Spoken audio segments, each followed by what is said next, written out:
Assalamu alaikum. Hello everyone. Welcome back to my another video. In this video, how to create an anchor point in Photoshop. Let's begin. First of all, create a new layer and add an anchor point. Use custom. Now see this custom. Add custom anchor point. Hold Alt and added this anchor point with shape. Already added shape. Right click. Now see this. Add anchor point tool. Click here.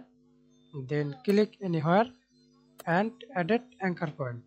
Again click in here, edit anchor point.